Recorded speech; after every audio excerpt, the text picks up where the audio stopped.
رات بہت گہری ہو چکی تھی اور میں تہجد پڑھ کر دعا مانگنے میں مصروف تھی کہ جب میں نے اپنے ارد گرد کسی کے قدموں کی آہٹ محسوس کی۔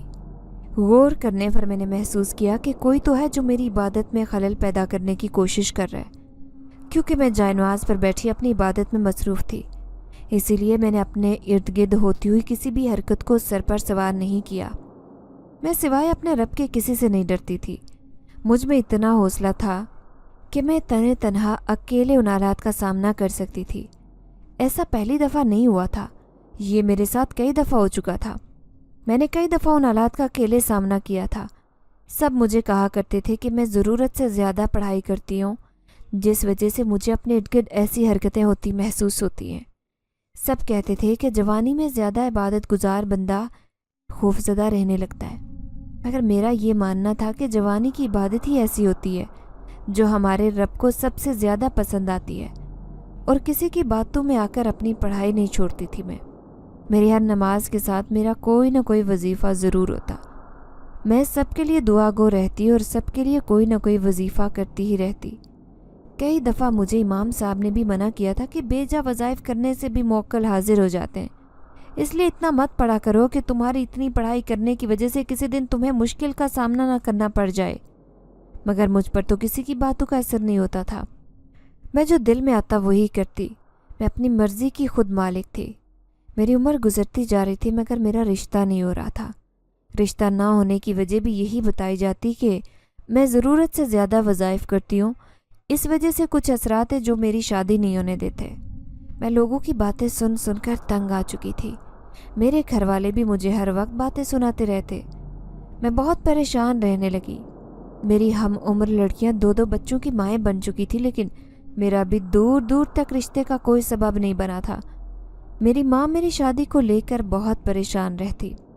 وہ گھر والوں کے تانے سن سن کر اکثر رونے لگتی اور میرے آگے ہاتھ جوڑ کر بیٹھ جاتی اور مجھ سے کہتی کہ خدا کا واسطہ اپنی پڑھائیاں چھوڑ دو، تمہاری اتنی پڑھائی کرنے کی وجہ سے ہی تمہارے رشتے میں رکاوٹیں پیدا ہو رہی ہیں۔ اماں جب بھی مجھے عبادت کرنے سے روکتی تو مجھے بے حد غصہ آتا۔ میں غصے سے اماں کو کہہ دیتی کہ اگر میری عبادت کی وجہ سے میری شادی میں رکاوٹ پیدا ہو رہی ہے تو میری دعا ہے کہ یہ رکاوٹ سدا بنی رہے، کیونکہ میں کسی قیمت پر اپنی پڑھائی نہیں چھوڑ سکتی۔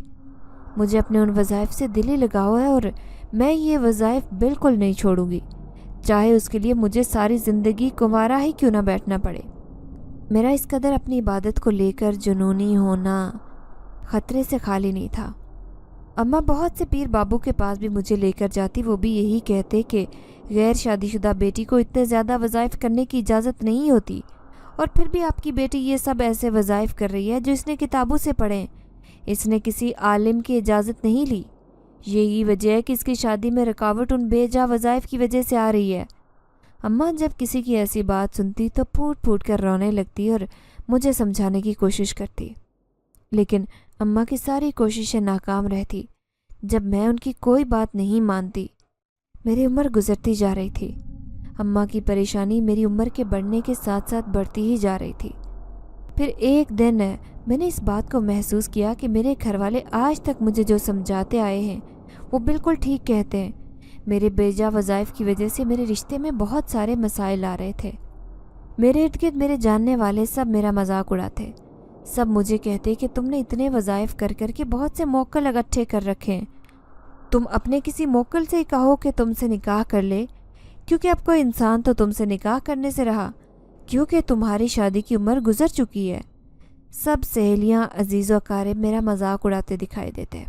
سب کہتے کہ ہمیں تو لگتا ہے تمہارے قبضے میں جو جن یا موکل ہیں وہ بھی تم سے نکاح نہیں کریں گے۔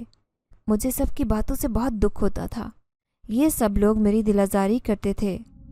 پھر ایک دن میں تہجد کی نماز پڑھ کر دعا مانگ رہی تھی کہ مجھے اچانک سے اس سب کی باتیں یاد آنے لگی۔ میں نے سوچا کہ میں ایک تجربہ کر کے دیکھتی ہوں۔ میں نے جلدی سے قرآن پاک کھولا اور سورہ جن کی تلاوت کرنے لگی۔ جیسے ہی میں نے سورہ جن کی تلاوت مکمل کی تو مذاق میں ہاتھ اٹھا کر دعا کرنے لگی کہ کوئی جن زیادہ ہی مجھ سے شادی کر لے۔ میں یہ دعا محض مذاق میں کر رہی تھی۔ میرا اتنا کہنا تھا کہ اسی رات میں نے ایک ایسا منظر دیکھا جس نے میری پوری زندگی بدل کر رکھ دی۔ میرا نام سویرا ہے اور میں ایک شہر سے تعلق رکھتی ہوں۔ میرے ابا ایک سبزی فروش ہیں اور میری اماں گھریلو خاتون ہیں۔ ہمارے گھر میں ہم تینوں کے علاوہ میری دادی، اماں اور دادا ابا بھی رہتے تھے۔ میری اماں اور ابا کی شادی کے سال بعد ہی اللہ تعالیٰ نے اماں ابا کو مجھ سے نوازا تھا۔ اماں ابا مجھے پا کر بے حد خوش تھے، جبکہ دادی اماں اور دادا ابا بیٹے کی آس لگائے بیٹھے تھے۔ میری دادی اماں اور دادا ابا بیٹے کے خواہش مند تھے، اس وجہ سے میری دادی نے کبھی مجھ سے پیار نہیں کیا تھا۔ وہ مجھے کبھی بھی محبت سے نہیں بلاتی تھی، ہمیشہ میرے ساتھ ایک الگ ہی خار رکھتی دکھائی دیتی۔ دادی اماں ہر وقت اماں کو بیٹی پیدا کرنے کے طعنے دیتی رہتی۔ ان کی باتوں سے ایسے معلوم ہوتا جیسے اماں نے بیٹی پیدا کر کے کوئی بہت بڑا گناہ کر دیا تھا۔ بچپن سے ہی میرا رجحان دنیاوی تعلیم کی طرف نہیں تھا۔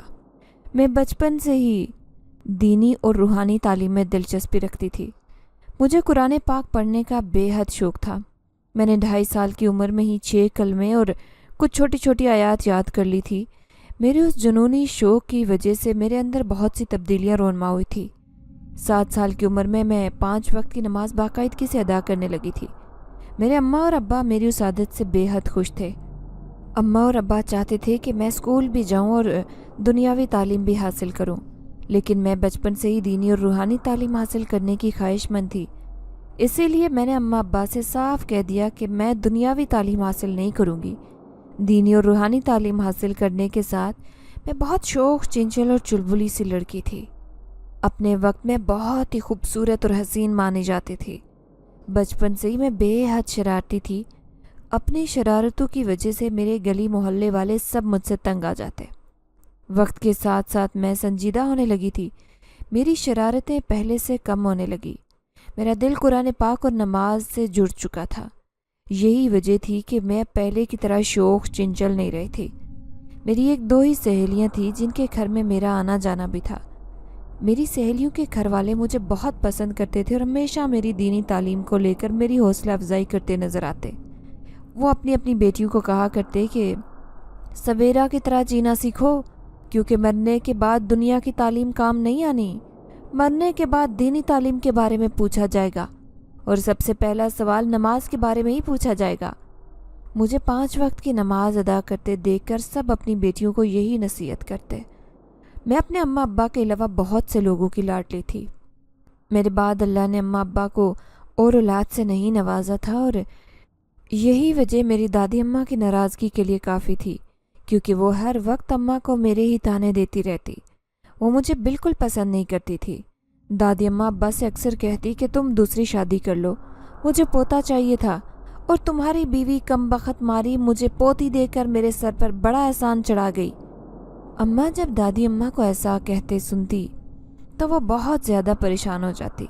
اماں پھوٹ پھوٹ کر رونے لگتی تھی اور ابا سے کہتی کہ آپ میرے ساتھ یہ ظلم مت کیجیے گا، یہ میرے اختیار کی بات نہیں، بیٹی دینا یا بیٹا دینا اس اوپر والے کے اختیار میں ہے، تو پھر میں کون ہوتی ہوں اس کی عطا کو رد کرنے والی۔ اماں ابا سے کہتی تھی کہ آپ اپنی ماں کو سمجھائیں کہ اللہ تعالیٰ نے جس سے نوازا ہے اسی میں خوش ہونا سیکھیں۔ دوسری شادی کر بھی لی تو پھر بھی اللہ نے اگر آپ کے نصیبوں میں بیٹا نہ لکھا تو تب آپ کی ماں کیا کرے گی؟ جاہلیت یہ ہے کہ اگر بیٹا نہ ہوا تو کیا بیٹیوں کا گلا دبا کر مار دینا چاہیے؟ اماں مسلسل رو رہی تھی۔ ابا سے یہی التجا کر رہی تھی کہ وہ اپنی ماں کے پیچھے لگ کر کوئی ایسا سخت قدم نہ اٹھائیں۔ ابا اماں کو تسلی دیتے اور مجھے پیار کرنے لگتے اور کہتے ایسا کبھی ہو ہی نہیں سکتا، میں تمہیں اور اپنی بیٹی کو چھوڑ دوں گا، میں تم دونوں کے بغیر ادھورا ہوں۔ ابا کہتے میری ماں پرانے زمانے کے خیالات کی مالک ہیں، وہ کچھ بھی کہیں تم ان کی باتوں پر غور مت کیا کرو، تم ایک کان سے ان کی بات سنا کرو، دوسرے کان سے نکال دیا کرو۔ جب میں تمہارے ساتھ ہوں تو تمہیں رونے یا پریشان ہونے کی کیا ضرورت ہے؟ ابا کی تسلی پا کر اماں سکون میں آ جاتی، لیکن اماں کو کہیں نہ کہیں دھڑکا ہی لگا رہتا، کیونکہ دادی اماں کوئی بھی موقع ہاتھ سے جانے نہیں دیتی تھی۔ دادی اماں کی ان حرکتوں کی وجہ سے وہ میرے دل سے اترنے لگی۔ مجھے بھی دادی اماں کے ساتھ کوئی زیادہ لگاؤ نہیں رہا تھا۔ پہلے میں دادی اماں کا پیار پانے کے لیے بہت ضد کرتی تھی، لیکن اب میرا بھی دل ان کو لے کر سخت ہونے لگا تھا۔ میں نے ابا سے اپنے شوق کا اظہار کیا تو ابا نے میرے شوق کی خاطر مجھے قاری صاحب گھر پر ہی لگوا کر دیے۔ میں قاری صاحب سے اپنی دینی تعلیم حاصل کرنے لگی۔ قاری صاحب مجھے سپارہ پڑھانے آتے تھے۔ مجھے پڑھنے کا اس قدر شوق تھا کہ میں 1 مہینے میں 2 سپارے مکمل کر لیتی۔ قاری صاحب بھی میری سپیڈ دیکھتے ہوئے بہت حیران ہوا کرتے۔ اماں نے ایک دن قاری صاحب سے کہا کہ یہ اتنا تیز تیز پڑھتی ہے کہیں غلط نہ پڑھتی رہے، آپ اس کو تھوڑا تھوڑا سبق دیا کریں تاکہ یہ آرام آرام سے قرآن پاک مکمل کرے۔ تو قاری صاحب نے اماں کو بتا دیا کہ اس کے اندر اللہ کی طرف سے ایک بہت ہی خاص قسم کی خوبی نظر آتی ہے اور یہ قرآن پاک کو اچھے سے پڑھنے کی صلاحیت رکھتی ہے، یہ کسی قسم کی کوئی غلطی نہیں کرتی، آپ بے فکر رہیں، آپ کی بیٹی اس معاملے میں بہت ذہین ہے۔ اماں جب میری تعریفیں سنتی تو خوش ہو جاتی اور دل میں سوچنے لگتی کہ گھر والے اس کو دھتکارتے ہیں، اماں مجھے اللہ کا دیا ہوا ایک خاص تحفہ مانتی تھی۔ میں ہر وقت اللہ کی عبادت میں مشغول رہتی۔ کچھ عرصے میں دیکھتے ہی دیکھتے میں نے قرآن پاک مکمل کر لیا۔ اب قاری صاحب مجھے قرآن پاک کی چھوٹی چھوٹی صورتیں یاد کروانے لگتے۔ جب بھی کوئی صورت حفظ کرتی تو قاری صاحب مجھے اس صورت کی فضیلت اور اہمیت بھی بیان کرتے اور میں بڑے غور سے ان کی بات سنا کرتی تھی۔ ایسے میں نے جتنی بھی صورتیں حفظ کی تھی، قاری صاحب نے مجھے ان کے بارے میں ساری فضیلت بیان کر رکھی تھی۔ جب میں 10 سال کی ہوئی تو میں نے قرآن پاک بہت دفعہ مکمل کر لیا تھا، بہت زیادہ صورتیں بھی حفظ کر لی تھی۔ میرا شوق تھا کہ میں قرآن پاک حفظ کروں، مگر دادی کا کہنا تھا کہ اب بیٹی جوان ہو رہی ہے، اس لیے قاری صاحب کو ہٹا دیا جائے، قاری صاحب اب سویرا کو گھر پر پڑھانے نہ آیا کریں۔ میں نے ابا سے اپنی خواہش کا اظہار کیا کہ میں قرآن پاک حفظ کرنا چاہتی ہوں، تو ابا نے کہا کہ دادی اماں اب قاری صاحب کو کسی صورت گھر میں داخل نہیں ہونے دیں گی۔ یہی سوچتے ہوئے میں نے دل میں یہ بات ٹھان لی کہ میں خود ہی ایک ایک کر کے صورتیں حفظ کرتی جاؤں گی اور اس طرح مجھے پورا قرآن پاک حفظ ہو جائے گا۔ میں نہیں چاہتی تھی کہ مجھے لے کر اب گھر میں کسی قسم کا کوئی تماشا دیکھنے کو ملے، کیونکہ سارا دن تو پہلے ہی دادی اماں کی باتیں سنتی رہتی۔ دادی اماں اپنی نفرت کا اظہار کرتے ہوئے تھوڑا سا بھی جھجکتی نہیں تھی، وہ ہر وقت مجھے نفرت بھری نگاہوں سے دیکھتی رہتی اور میرے ساتھ کسی نہ قسم کی دشمنی پالے رکھتی۔ میں ایسے ماحول میں رہ رہ کر تنگ آ چکی تھی، وہ ماحول مجھے کاٹنے کو دوڑتا، ایسا لگتا کہ اس ماحول میں سوائے گھٹن کے اور کچھ بھی نہیں رکھا۔ میں اکثر ابا سے کہتی کہ اگر دادی اماں مجھے اور اماں کو اتنا ہی ناپسند کرتی ہیں تو آپ ہمیں الگ گھر لے دیں، دادی اماں خوشی سے اپنی زندگی جی لیں۔ تو ابا مجھے سمجھاتے کہ ایسا نہیں ہے، دادی اماں کی اب عمر نہیں ہے کہ ہم انہیں اکیلا چھوڑ سکیں، کیونکہ وہ تو بوڑھی ہو گئی ہیں، اور اس وجہ سے اگر وہ کسی قسم کی کوئی زیادتی بھی کر جاتی ہے تو تم اور تمہاری ماں تو بوڑھے نہیں ہوئے، تم لوگوں کا فرض بنتا ہے کہ تم لوگ اس بات کو برداشت کر جاؤ اور غصہ نہ کرتے ہوئے نظر انداز کرنے کی کوشش کیا کرو۔ میں ابا سے کہتی کہ کتنی دفعہ نظر انداز کیا جائے، دادی اماں کا تو روز کا کام ہے، وہ کسی نہ کسی بہانے سے میری اور اماں کے دل آزاری کرنے میں مصروف رہتی ہیں۔ ابا ساری حقیقت سے واقف تھے، اس کے باوجود بھی وہ اماں کو اکیلا نہیں چھوڑتے تھے۔ چھوڑ بھی کیسے سکتے تھے، وہ اپنی ماں کی اکلوتی اولاد تھے، اسی وجہ سے وہ اپنی ماں کو چھوڑتے ہوئے خدا خوفی کرتے اور اللہ کے خوف سے ڈرتے۔ وہ اپنی ماں کا ساتھ نہیں چھوڑتے تھے، لیکن وہ اماں کا ساتھ بھی کسی صورت چھوڑنے کے لیے تیار نہیں تھے۔ دادی اماں کے لاکھ سمجھانے پر بھی ابا نے کبھی دوسری شادی کے بارے میں نہیں سوچا تھا۔ اب تو ابا دادی اماں کو صاف کہہ دیتے کہ آپ میری دوسری شادی کا خیال اپنے دل سے نکال دیں، میں کبھی بھی سویرا اور اس کی ماں کو چھوڑوں گا نہیں۔ آپ کو وہ دونوں نہیں پسند تو یہ آپ کا مسئلہ ہے، وہ میری بیوی ہے اور میری بچی ہے، میں ان دونوں سے بہت محبت کرتا ہوں، میں کسی قیمت پر انہیں چھوڑ نہیں سکتا۔ دادی اماں ابا سے کہتی کہ میں کب کہہ رہی ہوں کہ بیوی اور بچی کو چھوڑ دو، میں تو یہ کہہ رہی ہوں کہ تم ایک اور شادی کر کے نئی بہو کو گھر لے آؤ تاکہ وہ مجھے پوتے کی شکل تو دکھا دے، اور میری بچی ہے، میں ان دونوں سے بہت محبت کرتا ہوں، میں کسی قیمت پر انہیں نہیں چھوڑ سکتا۔ دادی اماں ابا سے کہتی کہ میں کب کہہ رہی ہوں کہ تم اپنی بیوی اور بچی کو چھوڑ دو، میں تو یہ کہہ رہی ہوں کہ تم ایک اور شادی کر کے نئی بہو گھر لے آؤ تاکہ وہ مجھے پوتے کی شکل تو دکھا دے۔ تو ابا کئی دفعہ غصے میں آ کر دادی اماں سے کہہ دیتے کہ یہ کہاں لکھا ہے کہ دوسری بیوی سے مجھے بیٹا ہی پیدا ہوگا، ہو سکتا ہے اس سے مجھے اولاد ہی نہ ہو، یا ہو سکتا ہے اگر اولاد ہو بھی تو بیٹی ہی پیدا ہو، تب آپ کیا کریں گی؟ پھر کیا مجھے تیسری شادی کا مشورہ دیں گی؟ ابا دادی اماں سے کہتے کہ اللہ نے اتنی نیک بیٹی سے تو مجھے نوازا ہے، میں نے آج تک کسی کو اتنی کم عمری میں قرآن پاک کی تلاوت کرتے یا نماز کا پابند نہیں دیکھا۔ آپ کی پوتی دینی تعلیم کی طرف بہت زیادہ رجحان رکھتی ہے، اس کے باوجود آپ کو وہ بالکل پسند نہیں۔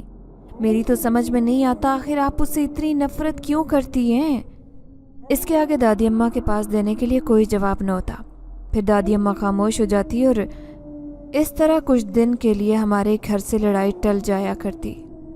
گھر کے حالات تو ایسے ہی بنتے چلے جا رہے تھے۔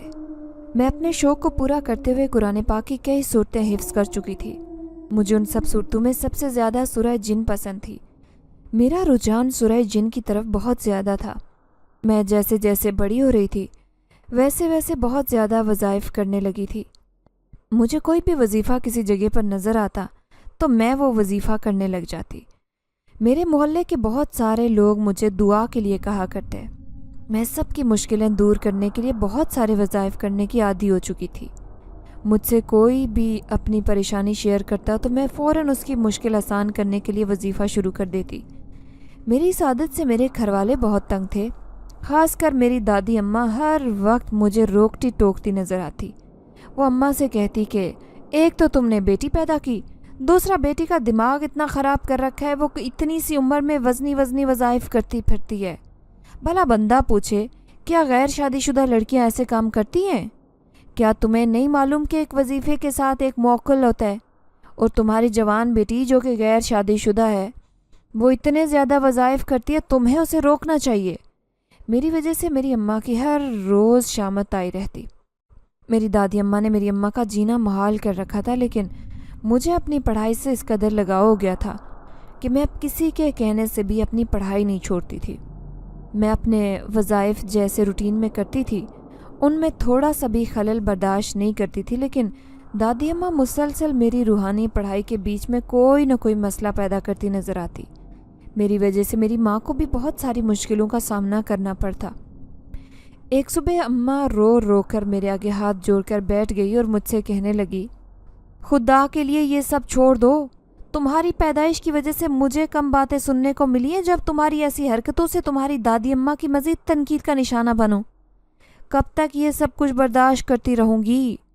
مجھے اماں کی بات پر غصہ تو آتا، لیکن مجھے دادی اماں کی بات پر بہت غصہ آتا۔ دادی اماں کو نہ جانے مجھ سے کیا مسئلہ تھا جو میری کوئی بھی حرکت ان سے برداشت نہیں ہوتی تھی۔ میں نے اماں سے کہا کہ مجھے بتائیں قرآن پاک پڑھنا کون سی بری بات ہے؟ اگر میں قرآن پاک پڑھتی ہوں تو اس کے ساتھ کوئی وظائف بھی کر لیتی ہوں، تو اس میں کون سے مذائقے والی بات ہے؟ میرا دل قرآن پاک کے ساتھ جڑا ہوا ہے اور میں طرح طرح کی پڑھائیاں کر کے خوش رہتی ہوں، تو پھر اس میں کس قسم کی پریشانی ہے؟ دادی ابا سے کہتی کہ دیکھ لینا، اس کے بے جا وظائف کی وجہ سے اس کے رشتے میں بہت ساری رکاوٹیں پیدا ہوتی نظر آئیں گی۔ اس کی شادی کہیں پر بھی نہیں ہو پائے گی، کیونکہ ہر وظائف کے ساتھ جتنے موکل اس نے اپنے جمع کر رکھے ہیں وہ موکل کبھی بھی اس کی شادی نہیں ہونے دیں گے۔ یہ ساری زندگی ایسے ہی کنواری بیٹھی رہے گی۔ دادی اماں کی ایسی کڑوی باتیں سن کر اماں اور ابا بہت پریشان ہو جاتے۔ اماں تو بہت جلد ہمت ہار بیٹھتی۔ اماں مجھے روکتی مگر میرے اوپر تو جیسے وظائف کا بھوت سوار ہو چکا تھا۔ میں اماں سے کہتی کہ میرا جب دل چاہے گا میں وظائف کرنا چھوڑ دوں گی، اور جب مجھے لگے گا کہ میں نے شادی کرنی ہے تو 1 منٹ نہیں لگے گا میری شادی کا بھی انتظام ہو جائے گا، لیکن مجھے عبادت کرنے سے مت روکیں۔ اماں غصے میں آ جاتی اور مجھ سے کہتی، تمہیں کون کم بخت عبادت کرنے سے روکتا ہے؟ تمہیں صرف اتنی بات سمجھا رہے کہ جو گلی محلے والوں کا ٹھیکہ تم نے اٹھا رکھا ہے ان کی مصیبتوں اور آسانیوں کے لیے جو تم وظائف کرتی پھرتی ہو، ان وظائف کو چھوڑ دو اور باز آ جاؤ، ورنہ ساری زندگی پچھتاتی رہو گی۔ یہ بات حقیقت ہے کہ وظائف کے ساتھ ملے ہوئے موکل پھر غیر شادی شدہ لڑکیوں کو کسی کا نہیں ہونے دیتے۔ میں اماں کی بات سنتی تو کہتی کہ ان باتوں پر مجھے بالکل یقین نہیں ہے، اب تو محلے والے بھی یہی سب کچھ کہنے لگ گئے تھے۔ ہر وقت مجھے میرے رشتے کے لیے تانا دیا جاتا۔ میرے رشتہ داروں میں سے کوئی بھی میرا رشتہ لینے کے لیے تیار نہیں تھا۔ سب کہتے تھے کہ یہ ضرورت سے زیادہ پڑھائیاں کرتی ہے، اس وجہ سے اس کا ذہنی توازن ٹھیک نہیں، یہ پڑھائیاں کر کے پاگل ہو چکی ہے۔ لوگوں کی باتیں سن کر اماں روتی اور پریشان ہو جاتی۔ ایسے ہی وقت گزرتا گیا اور میری عمر بڑھتی چلی گئی۔ اب مجھے بھی اس بات کا احساس ہونے لگا کہ میرے ضرورت سے زیادہ وظیفے کرنے کی وجہ سے میرے رشتے میں طرح طرح کی رکاوٹیں پیدا ہو رہی تھی۔ مجھے اپنے ارد گرد کسی کی موجودگی کا احساس ہونے لگا۔ ایسے لگتا تھا کہ 24 گھنٹے کوئی میرا حصار بنائے رکھتا میرے ارد گرد گھومتا رہتا ہے۔ میں بہت زیادہ خوفزدہ رہنے لگی، مجھے اپنے ہی گھر میں ڈر اور خوف آنے لگا۔ اماں نے کئی جگہ سے میرا علاج کروانے کی کوشش کی، لیکن سب یہی کہتے کہ اس نے اپنی جوانی کی ساری عمر وظائف میں گزار دی ہے اور اب بغیر اجازت کے کیے گئے وظائف ہمیشہ نقصان پہنچاتے ہیں، کیونکہ جب کوئی پڑھائی کسی علم والے عالم کی اجازت سے کی جاتی ہے تو تب وہ ان ہوائی چیزوں کو کنٹرول کر لیتے ہیں۔ امام صاحب اماں کو بتا رہے تھے، اجازت کے بغیر کی گئی پڑھائی کی وجہ سے پھر زندگی کے خاص حصے میں آ کر وہ موکل تنگ کرنے لگتے ہیں۔ امام صاحب اماں سے کہنے لگے، اس نے جو بھی پڑھائیاں آج تک کی ہیں اس کے لیے اس نے کسی کی اجازت نہیں لی تھی، اسی وجہ سے وہ موکل اب اس کی شادی نہیں ہونے دیں گے، وہ اس کی شادی میں طرح طرح کی رکاوٹیں پیدا کرتے رہیں گے۔ اماں ابا جب بھی کسی کی ایسی بات سنتے تو انہیں بہت زیادہ پریشانیوں کا سامنا کرنا پڑتا۔ کوئی رشتہ دار، عزیز و اقارب میرا رشتہ لینے کے لیے تیار نہیں تھا۔ گلی محلے میں بھی اماں نے کئی لوگوں سے میرے رشتے کی بارے میں بات کی ہوئی تھی، لیکن کوئی بھی مجھ سے رشتہ جوڑنے کے لیے تیار نہیں ہوتا تھا، کیونکہ اب میری عمر بھی زیادہ ہو گئی تھی۔ ایسا لگتا تھا کہ میری باقی کی زندگی ایسے ہی جان ماز کے ساتھ ہی گزر جائے گی۔ میں نے بھی ہمت نہیں ہاری۔ جن لوگوں کی پریشانیاں سنتے ہوئے میں فوراً سے وظائف کرنا شروع کر دیتی تھی، وہی لوگ میرا مذاق اڑاتے نظر آتے۔ میرا دل بہت دکھتا تھا کہ میں نے ان جیسے لوگوں کے لیے اپنا اتنا وقت برباد کیا، اور جب بھی کوئی وظیفہ کرتی ان کے لیے تو فوراً میری دعا قبول ہو جاتی تھی، اور جس کے لیے کرتی تھی اس کا مسئلہ حل ہو جاتا، لیکن کوئی بھی قدر کرنے والا نہیں تھا۔ ہر کوئی میرا مذاق ہی اڑاتا۔ مجھے دکھائی دیتا تھا کہ سب کہتے تھے کہ پڑھائیاں کر کر کے، وظیفے کر کر کے بوڑھی ہوتی چلی جائے گی، لیکن اس کا رشتہ کہیں نہیں ہوگا۔ مجھے یہ بات تکلیف پہنچاتی۔ اس کے باوجود میں کسی کو پلٹ کر جواب نہیں دیتی، کیونکہ باہر کے لوگ تو زہر اگلتے ہی تھے۔ میں اپنے گھر کے لوگ بھی مجھے باتیں سنانے میں کسی سے پیچھے نہیں تھے۔ میرے گھر کے لوگ بھی مجھے طرح طرح کی باتیں سناتے نظر آتے۔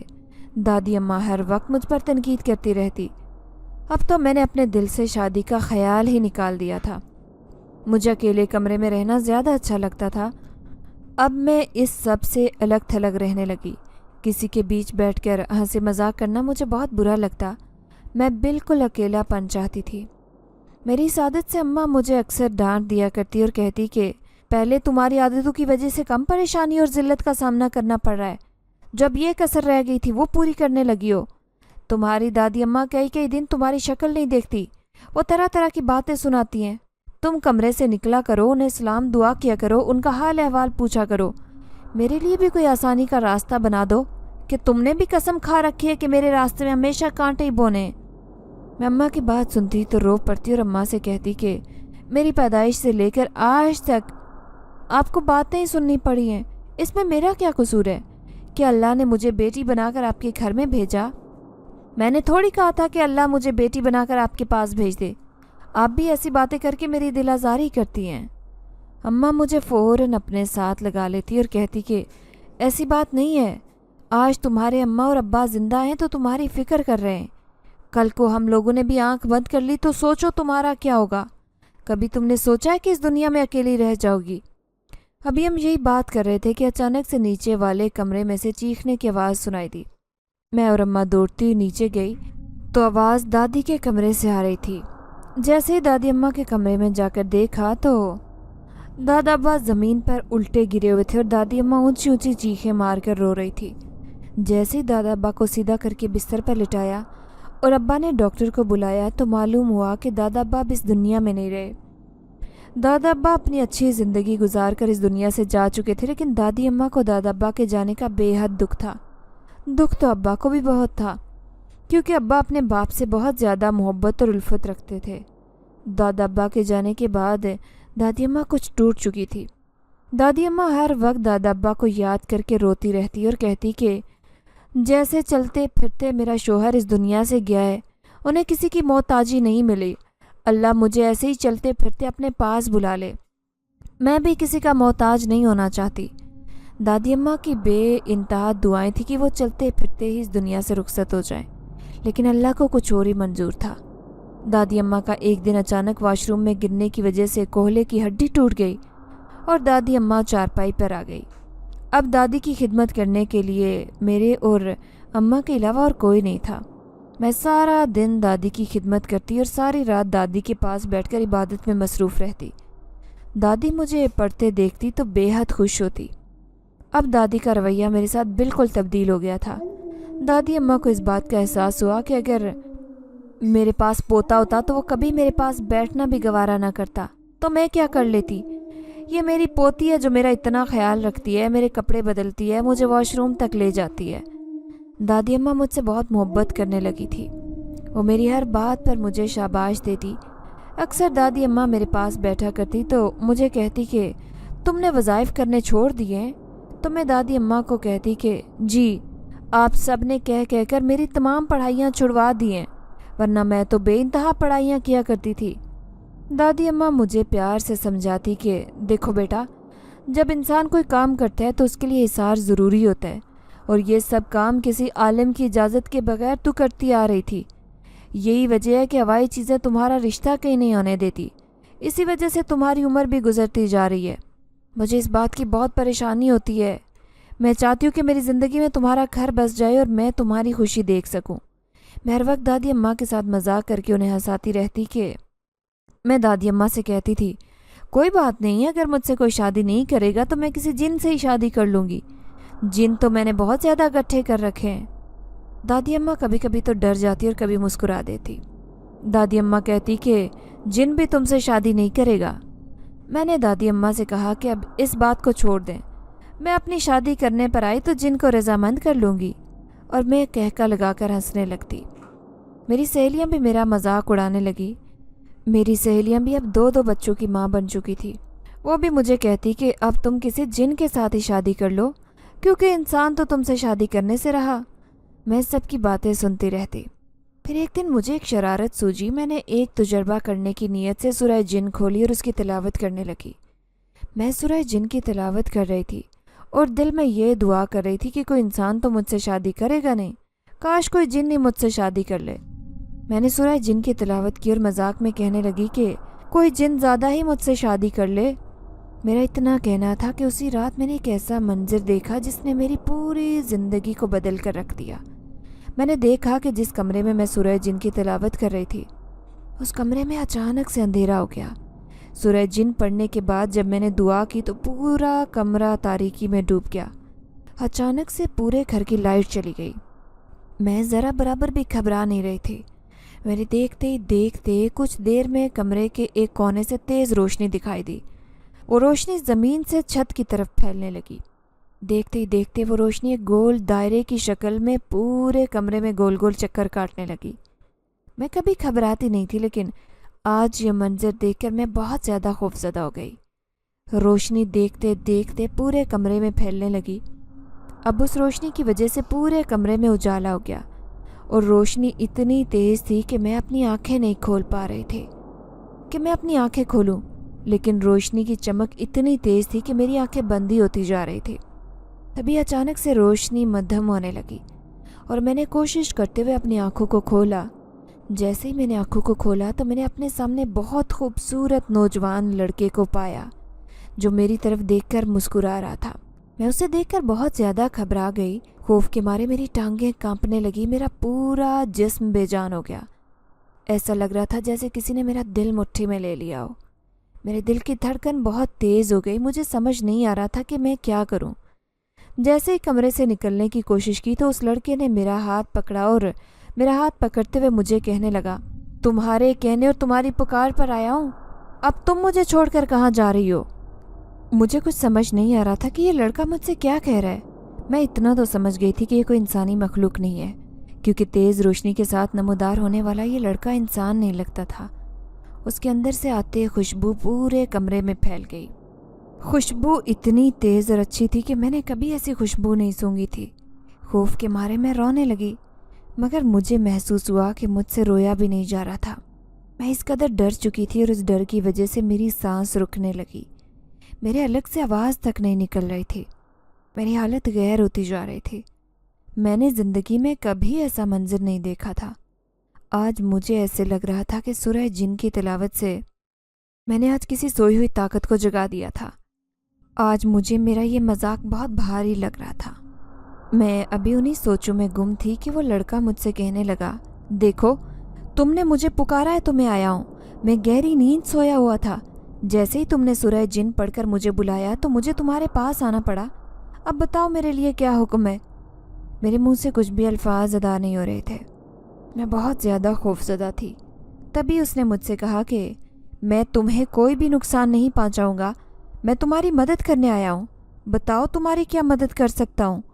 اس نے مجھے اپنی دوستی کا یقین دلاتے ہوئے کہا، میں تمہارے لیے دوستی کا جذبہ رکھتا ہوں اور میں کبھی نہیں چاہوں گا کہ میری وجہ سے تمہیں پریشانی کا سامنا کرنا پڑے، اس لیے اپنے دل کی ہر بات مجھ سے بلا جھجک کہہ سکتی ہو۔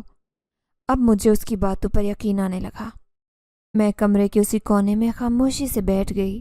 میں حیران ہو کر اس کی طرف دیکھنے لگی اور میں نے اس سے کہا کہ میرے گھر والے مجھ سے بہت زیادہ پریشان ہیں، میری شادی کی عمر گزر گئی ہے، اب میرا کہیں سے بھی رشتہ نہیں آتا، مجھے کوئی بھی اپنانے کو تیار نہیں ہے، بس اس بات کو لے کر میں بہت دکھی ہوں۔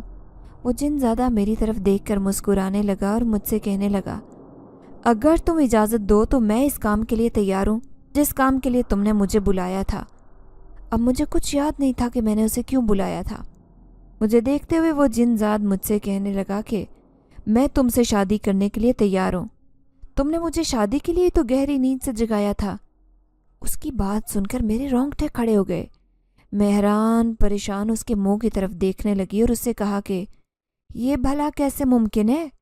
تم ایک جن زاد ہو اور میں ایک انسان ہوں، تم اور میں ایک الگ الگ مخلوق سے تعلق رکھتے ہیں، پھر ہم لوگ کیسے شادی کر سکتے ہیں؟ جن زادہ مسکرانے لگا اور مجھ سے کہنے لگا، بہت سے جن زاد ایسے ہیں جنہوں نے انسانی لڑکیوں سے شادیاں کی ہیں اور وہ ان کی ہر طرح سے مدد کرتے ہیں۔ میں بھی اگر تم سے شادی کروں گا تو تمہاری ہر پریشانی، ہر مشکل میں تمہارے ساتھ کھڑا رہوں گا، میں اپنی جادوئی طاقت سے تمہارے سارے مسئلے مسائل حل کر دوں گا، تم ایک دفعہ مجھے اجازت تو دو۔ میں اس کی باتیں سن کر حیران تھی اور سوچ میں پڑ گئی کہ بھلا ایسے بھی ہوتا ہے۔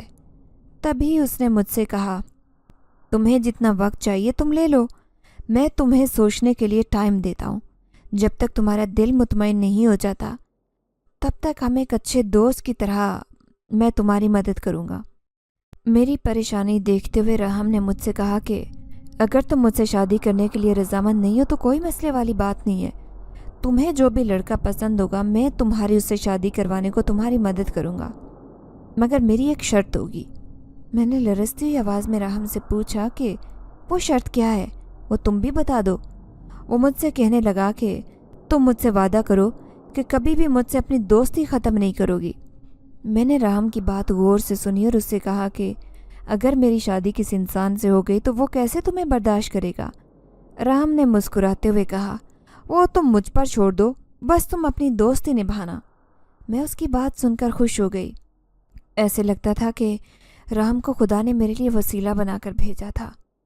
میں نے اس سے کہا کہ میرے چہرے پر آتا ہوا یہ بڑھاپا میرا رشتہ نہ ہونے کی سب سے بڑی وجہ ہے، مجھے اس بڑھاپے سے نجات دلوا دو۔ اس نے اپنی جادوئی طاقت سے میرے چہرے کے اوپر اپنا ہاتھ رکھا۔ جیسے ہی اس نے اپنا ہاتھ میرے چہرے پر رکھا مجھے نیند آنے لگی اور میں گہری نیند میں چلی گئی۔ اس کی جادوئی طاقت سے مجھ پر نیند کا غلبہ چھا گیا۔ کچھ دیر بعد میری نیند سے آنکھ کھلی تو میں نے اپنے وجود کو بہت ہلکا محسوس کیا۔ نیند سے بیدار ہوتے ہی میں نے دیکھا وہ جن زیادہ میری آنکھوں کے سامنے بیٹھا مسکرا رہا تھا۔ اس کے ہاتھ میں ایک بہت ہی خوبصورت آئینہ تھا۔ اس نے وہ آئینہ میرے قریب لاتے ہوئے مجھے اس آئینے میں دیکھنے کو کہا۔ میں نے جیسے ہی آئینے میں خود کو دیکھا تو میں خود کو پہچان نہیں پائی۔ میرے چہرے پر نظر آنے والا بڑھاپا غائب ہو چکا تھا۔ میرا چہرہ جوانی کے دور کی طرح بہت حسین اور خوبصورت نظر آ رہا تھا۔ مجھے ایسے لگ رہا تھا کہ میں 13-14 سال کی عمر میں پہنچ گئی ہوں۔ میرے چہرے کی جلد بہت خوبصورت نظر آ رہی تھی۔ میرے چہرے پر بڑھاپے کے کوئی بھی آثار نہیں تھے اور نہ ہی کسی قسم کی جھریاں دکھائی دے رہی تھی۔ میں اپنا چہرہ دیکھ کر بہت خوش ہونے لگی۔ اب مجھے یقین ہو گیا تھا کہ یہ واقعی ایک جن زادر اپنی جادوئی طاقت سے میری مدد کر سکتا ہے۔ کچھ عرصہ ایسے ہی گزر گیا۔ رحم روز میرے کمرے میں آتا، میرے کہنے کے مطابق میری مدد کرتا۔ مجھے جو بھی مسئلہ درپیش ہوتا میں اس سے بات کرتی اور وہ منٹوں میں میرے اس مسئلے کو حل کر دیتا۔ میں دن بدن اب جوان ہوتی جا رہی تھی۔ میرے گھر والے مجھے دیکھ کر بہت حیران تھے۔ اماں بھی اکثر مجھے کہتی کہ تم تو بہت خوبصورت ہوتی جا رہی ہو، حالانکہ تمہاری عمر بھی زیادہ ہو گئی ہے، لیکن اب تو تمہارے چہرے سے بالکل نہیں لگتا کہ تم زیادہ عمر کی ہو۔ میری سہیلیاں بھی مجھے دیکھتی تو حیران رہ جاتی۔ میں ان سے بھی چھوٹی دکھنے لگتی تھی۔ میری خوبصورتی اس قدر نمایاں ہونے لگی کہ ہر کوئی میرے اوپر جان نچھاور کرتا دکھائی دیتا۔ وہ لوگ جو میرا رشتہ لیتے ہوئے گھبراتے تھے اور کہتے تھے کہ اس بوڑھی سے اب کون شادی کرے گا، وہ لوگ میرے رشتے کے لیے مارے مارے پھرتے۔ ہر کوئی بار بار ابا سے میرے رشتے کی بات کرتا اور کہتا کہ اپنی بیٹی کا رشتہ دے دے۔ سب میرے رشتے کے خواہش مند تھے، لیکن اب مجھے کسی کے ساتھ کی ضرورت نہیں تھی۔ میں کسی سے شادی نہیں کرنا چاہتی تھی۔ میں نے ابا اور اماں سے صاف الفاظ میں کہہ دیا تھا کہ اب میں کسی کو بھی نہیں اپناؤں گی۔ راہم نے دادی اماں کو بھی اپنی جادوئی طاقت سے ٹھیک کر دیا تھا۔